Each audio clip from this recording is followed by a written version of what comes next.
Promise பண்ணிட்டீங்க அப்படின்னா அதை காப்பாற்றணுங்க. ஓகே. அப்படி இல்லை அப்படின்னா அது ரொம்ப பெரிய பேடான ட்ராக்குக்கு நம்மளை எடுத்துகிட்டு போயிடும். ஒரு கமிட்மெண்ட் கொடுக்குறீங்க, ஒரு ப்ராமிஸ் கொடுக்குறீங்கன்னா கண்டிப்பாக அது என்ன பண்ணணும், நீங்கள் அதை நிறைவேற்றுறதுக்கு கூடிய ஒரு நபராக நீங்கள் இருக்கணும். இல்லைன்னா நீங்கள் அந்த மாதிரி கமிட்மெண்ட்குள்ளே போகாதீங்க. என்னால் அதெல்லாம் வந்து காப்பாற்றுறதுக்கு என்னால் முடியாது அப்படின்னா அந்த கமிட்மெண்ட்டுக்குள்ளே நீங்கள் போகவே கூடாது.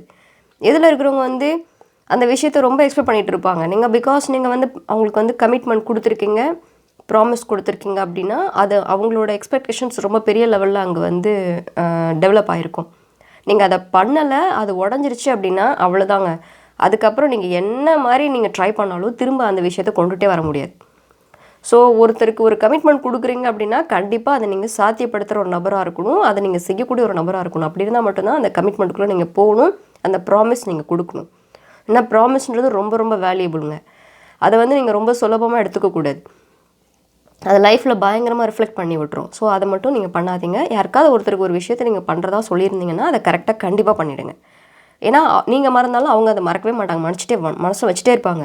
ஸோ நீங்கள் ஏதாவது பண்ணணும், ஏதாவது கொடுக்கணும், இல்லை ஏதாவது செய்யணும்னு நினச்சா கண்டிப்பாக அதை நீங்கள் என்ன பண்ணிடணும், அதை செஞ்சுடணும். நீங்கள் சொல்லிட்டீங்கன்னா நீங்கள் செஞ்சுடணும். ஓகேங்களா? தேங்க்யூ.